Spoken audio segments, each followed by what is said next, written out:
La première alternance depuis son indépendance, c'était il y a un an en RDC. Félix Tshisekedi accédait au pouvoir, l'occasion de dresser un premier bilan avec Freddy Kita. Bonsoir. Bonsoir. Vous êtes vice-ministre du plan RDC au sein d'un gouvernement de coalition entre le FCC de l'ancien président Joseph Kabila et CASH du président Félix Tshisekedi. Comment va la coalition FCC-CASH aujourd'hui, monsieur le ministre? Vous savez, on n'a qu'une seule patrie qui est notre mère, la RDC. Hier, on était divisés, chacun campait dans ses prises de position, mais nous avons compris que notre seul héritage légué par nos pionniers de l'indépendance, c'est la République démocratique du Congo. Donc, c'était important pour nous de nous mettre ensemble. C'est entre Congolais.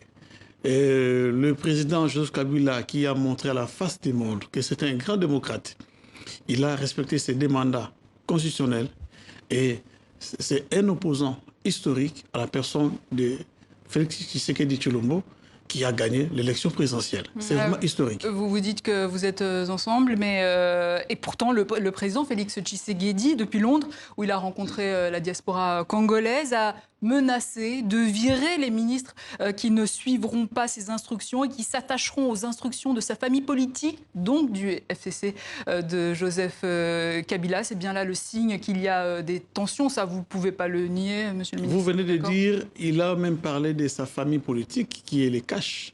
Mais je tiens à vous dire une chose. Félix Tshisekedi, président de la République, même au Conseil des ministres, il ne cesse de rappeler à nous, membres de son gouvernement, que nous sommes appelés à servir les peuples et non nos intérêts personnels.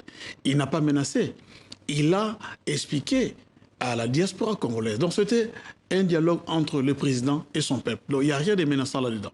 C'est une menace quand même. Il n'y a rien de menaçant. Non, non, non. Quand il menace de virer certains ministres du gouvernement. Il a parlé de l'ensemble des membres du gouvernement. C'est ce qui est normal. Mais le président Kabila, le président Mobutu, le président Kasavubu, virer aussi les ministres incompétents.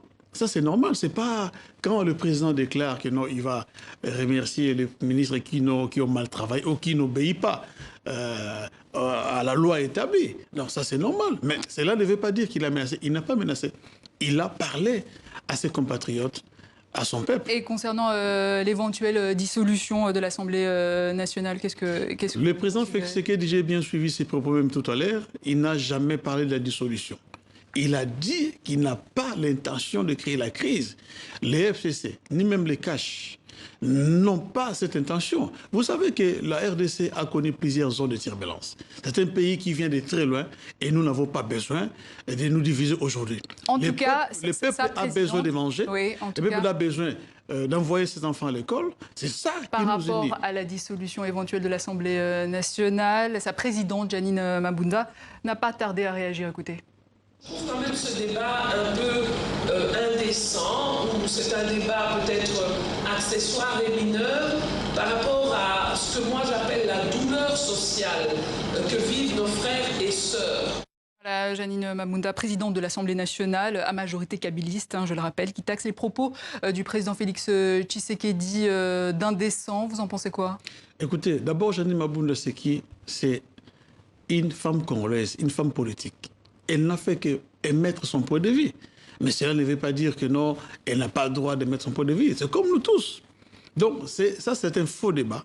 Je crois qu'au jour d'aujourd'hui, le Congo a droit à cet épanouissement social, économique et politique.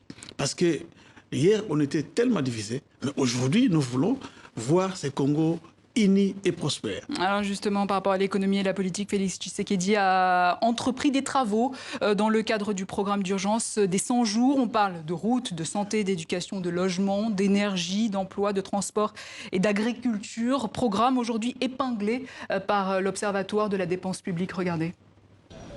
Après avoir passé à la loupe la gestion du programme des 100 jours, les conclusions de l'Observatoire de la dépense publique sont édifiantes. Chantier inachevé, projet de construction surfacturé. Dans son dernier rapport, l'ONG congolaise met en lumière de nombreux dysfonctionnements et demande aux autorités de rendre des comptes. Qu'est-ce qui, dans les matériaux de construction à Kinshasa, a coûté aussi cher pour avoir par école un coût, au lieu d'être maximum de 150 000 $, d'à peu près 820 000 $. Le suivi et le contrôle de ces travaux n'ont pas été donnés aux structures du ministère des Infrastructures, aux directions qui s'occupent de ce travail. C'est la présidence qui fait tout elle-même. La présidence, à l'origine de ce programme ambitieux d'infrastructures, évalue le coût global des projets à 497 millions de $. Mais il serait toujours, selon l'ODEP, 5 fois supérieur en réalité. L'ONG dénonce également une opacité dans le processus de passation de marché. Pour cet avocat et sympathisant de Joseph Kabila, ces méthodes sont contraires à la loi régissant les finances publiques. Il y a eu, mais en même temps, des marchés qui ont été passés de gré à gré sans tenir compte de l'expertise de l'entrepreneur. Il faut impérativement que des mesures drastiques soient prises contre les auteurs de ces forfaitures, de cette gabegie financière. De l'argent public qui devrait, selon les rapporteurs de l'ODEP, être investi en priorité dans l'éducation, la santé et l'agriculture. L'ONG recommande un audit sur la gestion des fonds alloués au programme d'urgence entre janvier et septembre 2019. La présidence a, elle, promis de publier un rapport global sur les travaux entrepris. Voilà, retard de chantier, marché conclu de gré à gré sur facturation, ça fait beaucoup. Le rapport du gouvernement, c'est pour quand? D'abord, je tiens à préciser que ça, c'est un procès d'intention. Mon collègue des ITPR, qui est en charge, bien sûr, de suivre tous ces travaux, suit régulièrement avec ses experts. Le gouvernement congolais, qui gère les affaires de l'État, suit régulièrement. D'ailleurs, il n'y a pas longtemps, le Premier ministre Sylvestre Ilunga Kamba a fait la tour. Et il y a un rapport qui va se sortir à ce sujet. Vous savez pour quand Mais non, écoutez, ce n'est pas le gouvernement travaille en toute transparence. Bientôt, d'ailleurs, il va... Non, mais justement, la transparence, c'est pour quand? Mais non, c'est ce que j'ai dit. Ça dit que les travaux continuent. N'oubliez pas que dans le programme de 100 jours du président Félix Tshisekedi, il a lancé plusieurs chantiers. Et n'oubliez pas que c'était dans une période où on venait de sortir des élections et il fallait chercher aussi les moyens financiers. Donc, ça dit que les gens accusent à tort ou à raison en disant que non, il y a eu ceci, cela. Mais je crois que d'ici là, sauf imprévu, donc d'ici un mois ou deux, le ministère des Infrastructures va rendre public tous les rapports. Mais nous travaillons efficacement pour le bien-être de cette population. En tout cas, ce sont des chantiers essentiels qui pourraient éviter même l'enrôlement de la jeunesse dans les groupes armés qui sévissent dans l'Est. L'insécurité toujours pas réglée. Qui sévissait? Parce qu'au jour d'aujourd'hui, on ne parle plus de ces groupes armés. Comment ça?